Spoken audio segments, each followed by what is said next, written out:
My channel अभिलाषा रुद्र में आपका स्वागत है। कैसे हो आप सब? आई होप कि आप सब अच्छे होंगे और मॉर्निंग के साथ आप लोगों का स्वागत है। Good morning. एंड अभी मैं किचन में हूँ और पापा के लिए लंच बना रही हूँ। तो लंच में मैं दिखाती हूँ आप लोगों को कि मैं क्या बना रही हूँ। तो देखिए फ्रेंड्स, एक सब्ज़ी बना रही हूँ पापा के लिए। और आज मेरा मन था कि पनीर का ही दूँ, इस वजह से आज पनीर का बना रही थी। मसाला फ्राई कर दी हूँ मैं।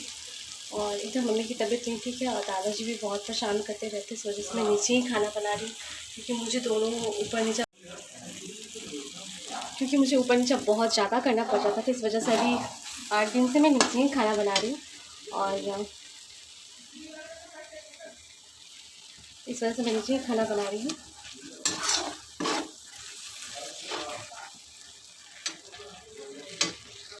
एक चीज़ इमेजिंग बताने जा रही हूँ।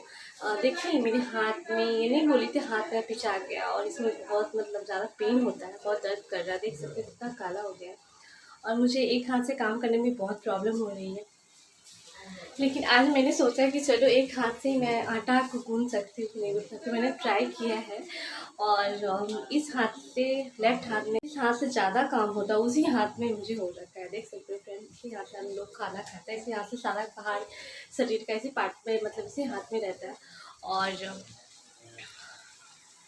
और राइट साइड से, मतलब इस हाथ से मुझे आटा सानने का मैं सब्जी करके देखती हूँ।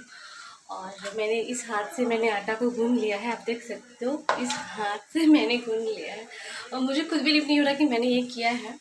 और मुझे बहुत खुशी हुई। और वैसे मैं रोटी नहीं बना पाती हूँ क्योंकि मुझे बहुत पेन होता है, इस वजह से मैं रोटी नहीं बना पाती। काम वाली आती है तो वो रोटी बना देती है, नहीं तो मेरी ननद है वो बनाती है कभी कभी।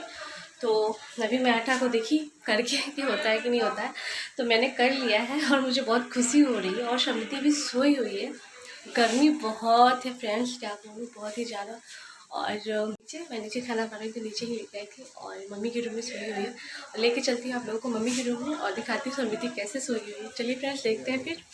और इधर मेरा खाना भी बन रहा है, जैसे कि देख सकते हो मैं इधर खाना भी बनाती रहती हूँ और इधर घूमते फिरते भी रहती हूँ। तो चलिए फ्रेंड्स देखते हैं। और समृद्धि, समृद्धि सोई हो? किसके रूम में सोई हो? किसके रूम में सोई हो? एक आँख बंद कर ली है, अभी जगी हुई थी। मम्मा मम्मा मुझे लगा कि ये बोल रही है। और बहुत परेशान करती है फ्रेंड्स, बहुत ही ज़्यादा।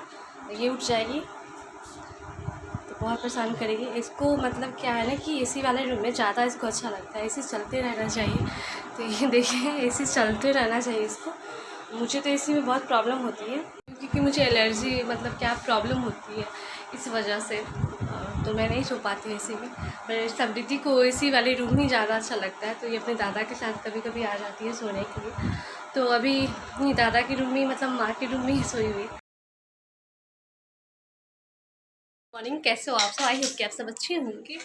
और अभी मैं जा रही पूजा करने के लिए। मैं डेली बोलती हूँ मैं पूजा करने जा रही हूँ और आज थर्सडे है, तो आज ही फिर मुझे लेट हो गया। कल तो जल्दी हो गया था और आज भी फिर मुझे लेट हो गया है।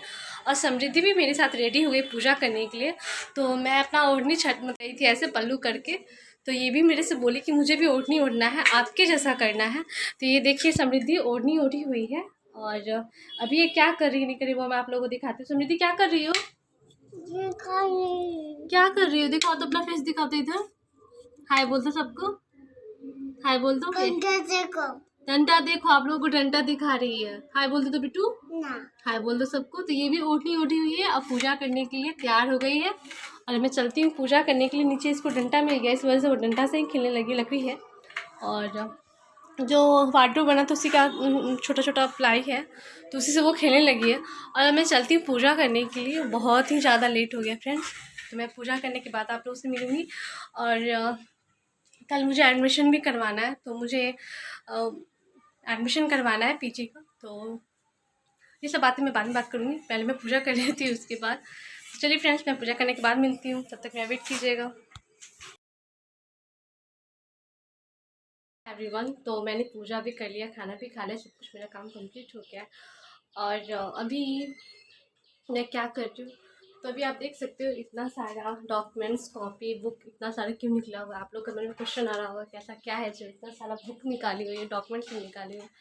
तो फ्रेंड्स, मैं फिर पढ़ाई स्टार्ट कर रही हूँ। ग्रेजुएशन 2 साल पहले ही कंप्लीट हो गया था और शादी के बाद मैं ग्रेजुएशन कंप्लीट की हूँ। उसके बाद क्या हुआ था कि समृद्धि मतलब हो गई, उसके बाद में पढ़ाई में कंटिन्यू नहीं हो पाया और मैं सोचते सोचते मतलब 2 साल मेरा ऐसे ही चला गया, कुछ नहीं कर पाई। और इस साल मैं सोची कि मैं इस साल तो कम से कम मैं पीजी में एडमिशन करवा लूँ। तो बीएड तो मैं नहीं कर पाऊँगी क्योंकि बीएड में तो क्लास करना पड़ता है और समृद्धि भी बहुत छोटी है, तो मेरे बिना तो वो रह नहीं सकती है। तो मैंने सोचा कि चलो पीजी ही कर लेती हूँ। पीजी करने के बाद जब समृद्धि बड़ी हो जाएगी तब मैं बीएड करूँगी। तो यही सब सोच के मैंने पीजी में एडमिशन लेने के लिए फाइनली डिसीजन मतलब सोच लिया है। तो फॉर्म फिलअप की थी, तो मैं उसमें शॉर्ट लिस्ट में मेरा नाम आ गया है और कल मैं जाऊँगी एडमिशन कराने के लिए। तो देखती हूँ एडमिशन में क्या क्या होता है, वहाँ के भी ब्लॉग शूट करूँगी और आप लोगों के साथ शेयर करूँगी फ्रेंड्स।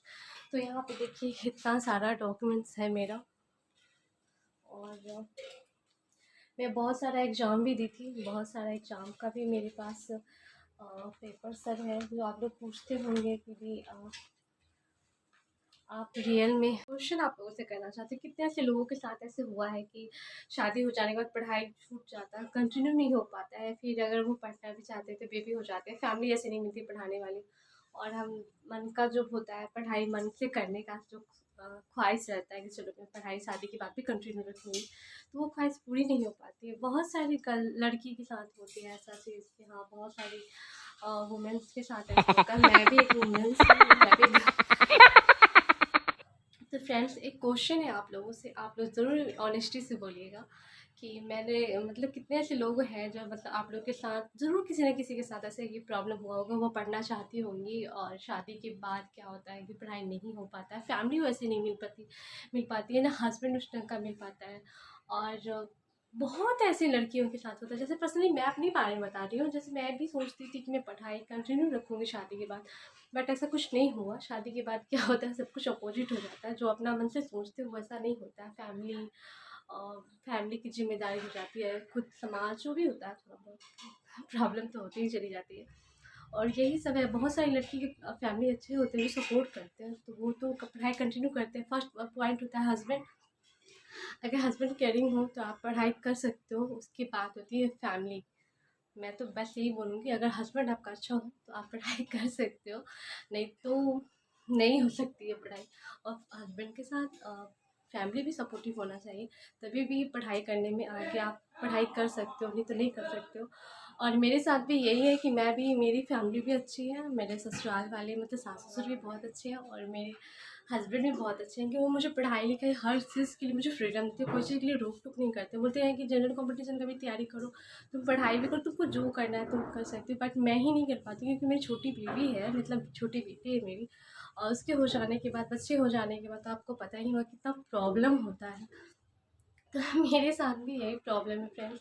मैं क्या बोलूँ, बहुत ही ज़्यादा, क्योंकि समृद्धि को लेकर मैं बीएड सोची थी कि मैं बीएड करूँगी, बट बीएड नहीं हो पाया। और मुझे पीजी में एडमिशन लेने का, मैं सोची चलो पीजी कर लेती हूँ, बीएड तो नहीं कर पाऊँगी, तो पीजी कर रही हूँ, मतलब एडमिशन लेने जा रही हूँ।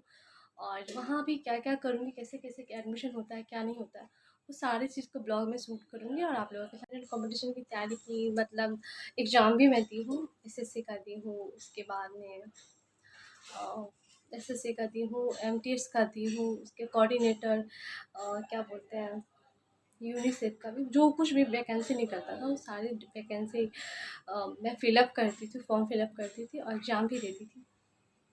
बाई लक क्या होता है, लक साथ नहीं दिया तो मैंने ही मतलब कोई कोई चीज़ में पास हो जाती, किसी चीज़ में फेल हो जाती थी, तो ऐसा कुछ होते रहता था मेरे साथ।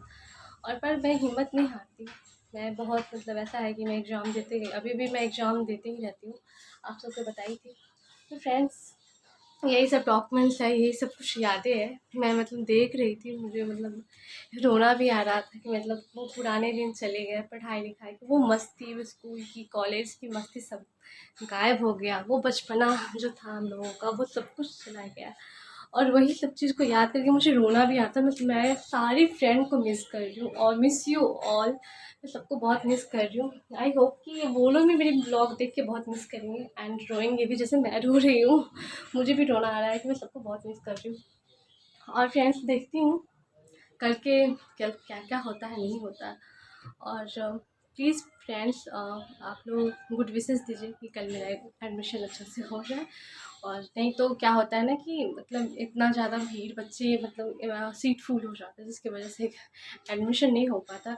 तो आप लोग पूछना चाहोगे कि मैं कौन सा ऑनर्स से मतलब कौन सा सब्जेक्ट है मेरा जो मैं पीजी करने वाली हूँ। तो मेरा साइकोलॉजी है, मैं साइकोलॉजी से पीजी करने वाली हूँ और एडमिशन लेने वाली हूँ। तो आप लोग का ये डाउट जो है वो मैं क्लियर कर देती हूँ फ्रेंड्स। और मैं चलती हूँ नीचे क्योंकि समृद्धि सोई हुई है और नीचे अपनी दादी के साथ आज सो गई। वैसे वो सोती नहीं है दादी के साथ, आज वो सो गई है।